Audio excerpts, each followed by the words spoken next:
저는 30대 초반의 여성으로 결혼 3년차 새댁입니다. 저는 딸 하나, 아들 하나인 집으로 시집을 갔고요. 저희 남편은 큰아들로 전형적인 K 장남입니다. 본인 집안을 끔찍히 여기고 또 본인 집안일이라면 저는 이순이어서 연애 기간에 이런 부분으로 서운함을 표현하고 또 많이 싸우기도 했습니다. 하지만 또 다정다감한 면도 있고 세심하면서 꼼꼼한 면이 저에게는 없기에 끌려서 결혼에 꼴이나 했습니다. 시누이는 타지방에 살고 있고 현재 저희가 사는 지역에 시부모님이 함께 살고 계셔서 아무래도 저희 부부가 더 시부모님을 챙기는 면이 있었습니다. 이렇게 더 챙기는 것은 거리상 가까운 부분도 있지만 시누이가 K장남을 믿고 철없이 하나도 신경 쓰지 않는 부분도 있기 때문입니다. 뭐 마음에 딱히 들지는 않았지만 저에게 피해가 오는 상황이 없었기에 별 신경 쓰지 않고 시누이와는 관계를 유지하고 있습니다. 또한 결혼하고 나서 시어머님이 힘들게 하시거나 또 시아버지가 힘들게 하는 면은 딱히 없었습니다. 1년 중 한 번 빼고는 말입니다. 바로 김장철입니다. 지금은 그날의 두 번째 김장철을 맞이하여서 많이 맞추어간 상태, 즉 굿바의 상태이지만 정말 많은 삐그덕거림과 함께 트러블, 그리고 엄청난 저만의 김장 스트레스가 있었습니다. 저희 시댁은 김장에는 진짜 진심이 가족입니다. 사실 요즘은 김장을 많이 안 하는 가족들이 많고 사 먹고 또 절인 배추를 사서 간단히 하는 경우가 많이 있는데 저희 시댁은 그런 시댁이 아닙니다. 사돈의 팔촌까지 다 모여서 또는 사돈의 팔촌거까지 김장을 다 하는 케이스의 집안입니다. 사실 처음 결혼 후 첫 김장 때는 실감이 안 났는데 첫 김장을 하고 나서 알았습니다. 이 집안은 진짜 김치에 진심인 집안이구나. 어느 정도 김장이 진심인지 말씀드리면 절인 배추를 사지 않는 것은 둘째치고 배추를 뽑아서 김장합니다. 이 말은 즉 배추를 심어놓은 곳에 가서 직접 배추를 뽑아 트럭에 싣고 또 그 배추를 집으로 옮겨서 배추를 손질하고 또 그 배추를 절인 후에 각종 양념을 준비하고 버무리는 단계를 거칩니다. 그런데 그 배추의 포기가 300포기가 넘습니다. 300포기를 땅에서 직접 뽑는데 정말 삶의 체험 노동 현장에 온 것 같았습니다. 그런데 무일푼 노동 현장, 요즘 현대사회에서도 배추를 뽑아서 김장을 하는 곳이 있을까 싶었습니다. 300포기는 진짜 어마어마한 양입니다. 무슨 식당 하는 줄 알겠습니다. 정말 이 김장철만 아니면 저는 싸울 일도 불만이 있지도 않는데 너무 싫습니다. 그래서 김장철만 다가오면 신랑과 다툼도 많아지고 김장을 안 할 핑계를 찾기 시작하게 됩니다. 하지만 김장철에는 직장을 다녀도 연차까지 내서 꼭 참석해야 하고 1년 중 가장 중요하게 생각하는 날입니다. 그런데 하루 만에 끝나지도 않는 이 김장, 정말 스트레스입니다. 더욱이 더 화가 나는 것은 시누이는 내려와서 김장을 하지도 않습니다. 그런데 저희 부부가 가져가는 것보다 더 많은 양의 김치를 가져간다는 것 또한 너무 꼴보기 싫습니다. 이런 부분에 있어서 남편이 또 많이 생각해주고 마음을 어루만져 주지만 김장에 대한 스트레스가 사라지지는 않습니다. 자기야, 우리 집 김장 때문에 정말 힘들어하는 거 아는데 1년에 진짜 딱 한 번이니까 좀 이해 좀 해주라. 결혼 1년 차인 김장인데 2년 차, 3년 차, 4년 차가 되어가면서 점점 시간이 흐르면 김장 포기수도 줄어들고 절인 배추도 사고 하실 거야. 조금만 참아줘. 내가 열심히 도울게. 김장을 하기 위한 플랜이 정말 꼼꼼하게 정해졌습니다. 일주일간의 김장 기간인데 배추를 뽑고 트럭으로 이동하고 집에서 다듬고 절이고 절인 배추를 뒤집고 양념 준비하고 김치에 바르고 생각만 해도 몸살이 날 것 같은 상황. 배추를 뽑으러 갈 때는 저희 남편과 시아버지가 출동하셨습니다. 시어머니도 함께 갔습니다. 배추 뽑고 돌아온 몰골을 보았을 때 시아버지만 제일 멀쩡하고 시어머니와 남편은 녹초가 된 모습이었습니다. 아버님은 왜 이렇게 말끔하세요? 나는 뭐 원래 생긴 게 말끔하지. 아니, 그 말이 아니라 아버님, 저희 남편이랑 어머님은 엄청 일을 고되게 하신 것 같은데 아버님은 안 하신 것 같아 보여서요. 내가 일을 왜 안 하냐? 나는 김장을 위해 총 감독 관리하러 갔지. 시아버지가 권위주의적이고 가부장적이면서 꽉 막힌 분이라는 것은 알고 있었지만 이 정도일 줄은 김장 경험을 통해 서서히 알게 되었습니다. 얘야 말을 말아라. 네 시아버지 김장이 엄청 예민해서 하나부터 열까지 그 순서를 엄청 챙기느라 일도 거들떠도 안 본다. 평생 일도 안 하고 살아온 사람이고 한데 무슨 말을 하냐. 괜히 미운 털 박히지 말고 가만히 있어라. 시어머니와 남편만이라고 시아버지는 뒷짐 상태로 총괄만 한다고 하시는 모습이 너무나도 화가 나고 못마땅했습니다. 꼰대 같은 모습과 가부장적인 모습이 싫은 것도 있었지만 저희 집 가족, 즉 저희 친아빠와의 모습과 너무나도 달랐기 때문입니다. 결혼은 서로 다른 가정끼리 만나서 또 다른 가족을 형성해 가기에 다툼이 있을 수 있고 또 이해가지 않는 상황이 있다고 하는데 달라도 너무 다른 아빠의 모습에 충격적이었습니다. 가만히 앉아서 이거 해라 저거 해라 이렇게 해라 저렇게 해라 라고 지휘만 하는 모습이 숨막혀 왔습니다. 이제 배추포기 뽑기만 했는데 그리고 결혼하고 첫 김장인데 앞으로 어떻게 참아내야 할지 막막했습니다. 뽑은 배추 300포기를 15층에 위치한 시댁의 아파트 집에 다 올리고 절임을 위해 준비 작업을 하고 있었습니다. 배추가 아주 싱싱하게 농사가 잘 되었어. 우리 멀리 사는 딸내미한테도 보내야 하니까 꼼꼼히 배추 상태 안 좋은 것들은 뜯어내고 또 그것은 모아두었다가 시래기 해먹으면 되니까 잘 살펴봐. 시아버지가 잔소리 같은 호령을 하며 시어머니와 남편은 듣지도 않는 것 같았지만 또 불만을 표하면서 대꾸도 하지도 않고 그 말에 응하는 것 같았습니다. 결혼 후 첫 김장이니까 많이 참아야겠다라고 생각하면서 김장 절차를 도우며 정말 시어머니와 남편 저 이렇게 셋만 하였습니다. 시아버지는 앉아서 저희 셋이 하는 김장을 강 건너 불구경하고 계셨습니다. 멀리 사는 시누이처럼 말입니다. 새언니, 김장하는 거 어땠어요? 정말 행운인 줄 알아야 해요. 우리 집 김치가 진짜 맛있어서 언니 김장하고 나면 계속 김장하고 싶고 김치 담그는 방법을 전수받고 싶을 텐데 언니는 지금 결혼 첫 김장부터 전수받는 거잖아요. 멀리서 고생했다는 말은커녕 오히려 이 김장이 진심이 너무나도 진심인 자기 집에 와서 김장을 하는 것을 행운으로 알아야 한다고 얄미운 소리를 하는 시누이를 정말 친동생이면 한 대 때리고 싶었습니다. 그러게요. 정말 제가 복도 많은가 봐요. 결혼하자마자 2달 만에 김장철이라서 어마어마한 양의 김장을 하고 있네요. 나중에 김치공장 차려도 되겠어요. 언니, 그거 좋은 생각인데요? 김치공장 하나 차려요. 왜 진짜 그 생각을 못했지?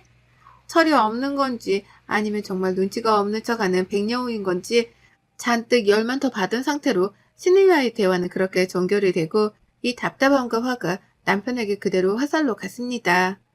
자기야, 진짜 자기네 집 아니 아버님이랑 아가씨는 진짜 너무하는 것 같아. 무슨 우리가 김치 만드는 공장의 직원도 아니고 아니 하다못해 직원한테 이렇게도 안 해. 그리고 무슨 진짜 가정집 김장이 아니야. 300포기가 웬 말이야? 365일 김치만 먹어? 이건 아닌 것 같아. 미안해 자기야 내가 얘가 철이 없어서 그런 거 뒤에서 따끔히 혼내볼게. 이번만 좀 참아보자. 내년에는 정말 좋아질 거야. 배추를 뽑고 절이고 양념 부칠 재료 손질까지 다 하고 정말 허리가 너무 아프고 병이 날 것만 같았습니다.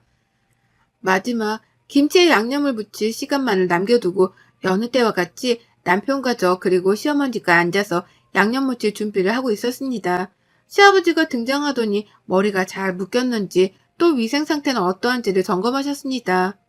우리 집 김치는 그리고 지금부터 정말 중요한 김치를 무치는 이 순간 위생이 정말 중요하고 심오하게 작업해야 할 것을 명심합시다. 우리 집 김치를 위하여.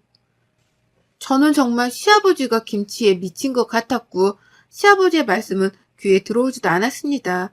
그렇게 첫 번째 김장이 300포기의 김장이 어떻게 끝난지도 모를 정도로 끝이 났고 전 병이 났습니다. 그리고 시댁에서 준 김치는 쳐다도 보기 싫을 정도가 되었습니다. 어김없이 또 다음 년 김장철이 되었습니다. 남편이 첫 김장 때 말했던 것을 기억하며 기대를 했습니다. 올해는 김장 포기수가 좀 줄어들겠지. 절임 배추를 사겠지. 아버님이 좀 어느 정도 포기하시는 부분이 있겠지. 시누이도 내려와서 한 손 돕겠지. 제가 너무 큰 기대를 하는 것인가 라는 생각도 들었지만 사람이라면 요즘같이 편리한 현대사회에서 300포기 김장이 웬 말인지. 하지만 저의 기대는 하나도 반영되지 않았습니다. 오히려 더 추가가 되었습니다. 아니, 작년 김장 때 우리 며느리가 새로 투입이 되었었는데도 나의 지휘를 통해서 정말 맛있게 김장이 되어서 주위 사람들도 우리 집 김치를 진짜 칭찬하고 해서 올해는 생채까지 대량 만들어서 주변에 좀 줘볼까 하는데 올해도 화이팅 해봅시다, 우리 가족. 시어머니와 남편 그리고 저는 표정이 좋지 않았습니다. 작년과 다를 것이 없고 더 상황은 최악으로 변했습니다. 다른 것 하나는 생채와 시누이가 김장을 도우러 내려온 것이었습니다. 그런데 몸만 그냥 내려온 거예요. 아빠, 작년 김치 맛있었는데 맛있게 먹을 때마다 오빠가 전화했던 게 생각나서 좀 힘들었어요. 무슨 전화, 네 오빠? 아니, 언니가 우리 집 김장이 힘들다고 했나 보죠. 그리고 내가 제일 김치 많이 가져가다 먹는다고 나보고 좀 내려와서 김치 담그라고 오빠가 눈치 주더라고요. 가만 보면 우리 오빠 참 애처가야. 야, 너 진짜 결혼하고도 애도 있으면서 아직 철이 안 들었냐? 엄마 고생하고 올케 언니 고생하는 거 안 보여? 아이고, 여동생 아낄 줄 알아야지. 우리 딸내미 시댁 가서 얼마나 고생하겠어. 그니까 친정 와서는 편히 공주님처럼 쉬어야지. 시아버지는 본인 딸을 소중히 여기면서 저 그리고 아내와 아들은 종처럼 부리셨습니다. 맘 같아서 두 번째 김장에 소금을 왕창 넣고 젓갈도 진짜 들이부으며 망치고 싶었습니다.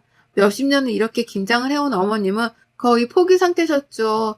저 또한 어른이 가만히 계시는데 저번처럼 시아버지께 대들 수가 없었습니다. 그런데 그때 어머님이 김치통 하나를 들고 일어서다가 갑자기 악소리와 함께 주저앉으셨습니다. 허리를 다치신 것 같았어요. 못 일어나겠다고 하셔서 곧바로 병원으로 갔는데 디스크가 터져서 당장 수술을 해야 한다고 했습니다. 곧바로 응급수술에 들어갔고 시댁에서 아니 시아버지가 가장 중요시하는 김장은 잠시 중단되었습니다. 저는 잠시 중단이 아닌 이번 연도 김장은 포기가 되었으면 좋겠다 마음속으로 기도했습니다.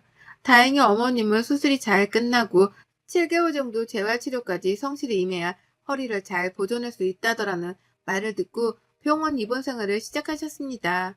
시아버지는 시어머니의 디스크가 터져서 수술에 긴 재활까지 받으신다 했지만 오직 이번 연도 김장에 대한 고민과 걱정을 계속하고 계셨습니다.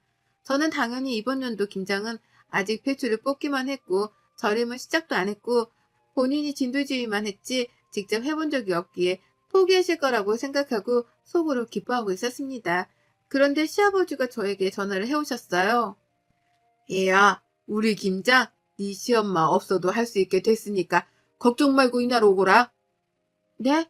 어머님이 안 계신데 어떻게 해요? 아버님, 저는 김장은 해본 적도 없고 작년 여기서 한 게 다인데. 걱정 말라면서 정해진 날짜에 시댁으로 와서 김장을 시작하면 된다는 시아버지의 말을 듣고 시댁으로 향했습니다. 시댁에는 모르는 여성이 앉아 있었고 시아버지는 아주 들뜬 모습이었습니다. 베트남 여성이 한 명 있었는데 시아버지가 김장에 대한 설명을 엄청 열심히 하고 계셨습니다. 바로 저에게 있어서 두 번째 김장을 성공시키기 위해서 시아버지가 고용한 김장 인력 도우미였습니다. 이 정도면 시아버지가 정말 김치에 집착이 심하구나 싶었습니다. 순간 그런데 머릿속에 반짝하고 별이 하나 지나갔습니다. 시아버지에게 복수할 수 있는 반짝별 말입니다. 김치 집착을 내려놓게 할런지는 모르지만 지금 제가 너무나도 답답한 이 고구마 상태를 좀 시원하게 만들 수 있는 방법 말입니다. 저는 베트남 여성에게 오늘 잘 부탁한다면서 우리 함께 잘 해보자면서 잘 모를 때는 베테랑이 나를 따라 하면 된다라고 설명했습니다. 잘 부탁합니다. 한국말은 잘합니다. 잘 알아들어요. 자기야, 그래도 오늘 도와주러 오신 손님인데 수육을 맛있게 만들어야 할 것 같아. 가서 고기랑 좀 사와. 저는 남편에게 고기를 사오라고 심부름을 시키고 베트남 여성과 함께 남편이 없는 시간에 김치를 버무릴 양념을 순식간에 만들었습니다. 베트남 여성이 볼 때는 제가 정말 김치 베테랑인 것처럼 보였겠지만 사실 이날 저는 시아버지를 골탕 먹이기 위해서 그리고 김치에 대한 집착을 좀 내려놓게 하기 위해서 망한 김치를 위한 레시피를 일일 고용 베트남 여성에게 주문했습니다. 시아버지가 감시하러 올 때면 시어머니가 전수해준 방법들을 아주 천천히 설명하고 시아버지가 없어질 때면 또다시 저의 상상 속 레시피를 말하면서 이렇게 하면 된다 했습니다. 마침내 김치 속 재료, 양념은 다 완성이 되었고 시아버지가 김치 버무리기 전에 맛볼 양념은 따로 빼놓고 오케이 사인을 받고 김치 버무리기를 시작했습니다. 그 어느 때보다도 정말 신이 났습니다. 콧노래가 저절로 나오면서 이번 김장이 마지막이 되었으면 좋겠다라는 정말 간절한 소망을 가지고 열심히 했습니다. 베트남 여성분도 열심히 저를 따라서 일을 하셨습니다. 김장을 다 끝내고 정리까지 하고 나서 시아버지는 베트남 여성에게도 우리 집 김장을 도울 수 있었던 건 정말 큰 행운이라면서 김장에 대한 자부심을 내세우셨습니다. 그렇게 시어머니가 안 계신 인력 고용해서까지 진행한 김장은 끝이 났습니다. 그리고 며칠 뒤 시아버지의 전화가 남편에게 왔습니다. 아니, 우리 집 김장이 어떻게 된 건지 이상하다. 빨리 우리 집으로 와봐. 남편은 아버지가 엄청 화가 나셨고 울먹이면서 큰일이 나신 것처럼 호출을 했다라면서 저와 함께 갈 것을 요청했고 저 또한 함께 시댁으로 향했습니다. 시아버지는 며칠 전 베트남 여성과 저 그리고 남편과 함께 담은 김치를 보면서 울먹이면서 상황에 대해서 말씀하셨습니다. 아니, 너희 엄마가 없어서 그런 건지 무엇 때문인지 다 똑같이 진행한 김치인데 김치가 벌써 물이 나오고 왜 이렇게 맛이 짜고 쓴맛이 나고 맛이 없는지 모르겠다. 이게 무슨 일이냐. 나는 태어나서 이런 김치 맛을 본 적도 없고 구토가 나올 듯한 맛이다. 아버지, 이게 어떻게 된 일이에요? 남편은 시아버지의 말을 듣고 김치를 맛보더니 헛구역질을 했습니다. 이상하다, 이상해. 우리 집에서 담근 김치가 이렇게 되다니 이럴 수가 있는 거냐? 아버님, 이게 다 무슨 일이래요? 정말 이상하네요. 아버님은 김치 없으면 못 사시는 분인데 곧 점심도 다가오는데 어떡하죠? 제가 김치를 어디서 좀 구해올까요? 시아버지는 반쯤 영혼이 나간 사람처럼 멍한 상태이셨고 저는 이 틈을 타서 반찬 가게에서 김치를 사서 시아버지께 갔습니다. 이렇게 반쯤 김장에 대한 실망과 김치에 대한 간절함이 있을 때가 기회다 싶었습니다. 시리에 빠진 시아버님께 좀 미안한 마음도 생겼습니다. 그래서 반찬 가게에서 사온 김치와 함께 간단한 반찬을 좀 하고 된장국을 끓여서 밥을 차려드렸습니다. 김치 사랑을 가진 시아버지는 반찬 가게에서 사온 김치를 맛보시더니 이건 무슨 맛인지 정말 맛있다라는 표정을 지으면서 이 김치는 어디서 난 거냐? 라고 물으셨습니다. 아, 아버님, 이 김치 괜찮으세요? 이 김치 이하 반찬 가게에서 산 건데 저희가 김치를 직접 만드는 것보다 싸고 더 싱싱하고 아버님이 드시고 싶을 때마다 사러 갈 때 항상 있고 싱싱해요. 그래도 어떻게 김치를 사 먹냐? 아버님, 김장을 하면서 지금 어머님이 김치보다 더 소중한 어머님이 건강을 해치셨잖아요. 그러니까 우리 이제 김장하는 시간을 가족끼리 행복하게 여행 가는 시간으로 쓰면서 김치는 더 전문적으로 잘하시는 전문가에게 사 먹어요. 시아버지는 정말 맛있는 김치를 처음 드셔보는 것처럼 밥 한 공기를 뚝딱 하셨고 몇십 년 동안 본인이 고수하며 만들어 온 김치, 김장만을 고집하고 한 가지의 맛, 김치만 맛보다가 다른 이가 만든, 즉 다른 집안이 만든 김치 맛을 보시고는 유레카를 외치는 듯한 표정이었습니다. 제 계획대로 시아버지는 반찬가게 이모의 김치에 반한 듯 했습니다. 아빠, 왜 이번에 김치 도착이 안 하는 거예요? 우리 남편이랑 엄청 기다리고 있는데. 야, 김치 사 먹어라. 반찬 가게 김치가 더 맛있고 정말 색다른 맛이다. 무슨 말이야, 아빠. 반찬 가게 김치를 어떻게 먹어? 안 돼요, 안 돼. 아빠가 조금 사서 보내볼게. 우리 집 김치와는 색다른 맛이다. 색다른 맛이야. 그리고 네 엄마가 김치 때문에 허리도 다치고 엄마가 없으니까 이번 연도 김장도 망하고 앞으로 엄마 허리 건강도 챙겨야 하는데 우리가 변해야지. 시아버지는 정말 놀라울 정도로 마인드가 바뀌셨습니다. 그날의 김장의 상황에서 제가 했던 행동은 아무에게도 말 못한 비밀로 남겨 있습니다. 그날 했던 김장의 맛이 시아버지를 변하게 만든 것인지 아니면 저의 은희님 반찬가게 이모의 김치 맛이 시아버지를 변하게 만든 것인지 알 수는 없지만 저희 시댁은 저의 시댁 두 번째 김장 이후로 300포기 김장이 없어지고 반찬가게의 김치를 사랑하며 김장하는 시간을 가족과 행복하게 보내는 시간으로 보내면서 추억을 만들어 가고 있습니다. 매년 김장으로 인해서 스트레스 받는 여성, 남성, 가족들이 많이 있습니다. 저와 같은 방법을 한번 사용해 보시면서 김장과는 굿바이, 우리 가족과의 추억 쌓기는 컴온 하는 시간들을 만드시길 권해봅니다. 여러분의 생각은 댓글로 남겨주세요. 오늘도 시청해 주셔서 정말 감사합니다.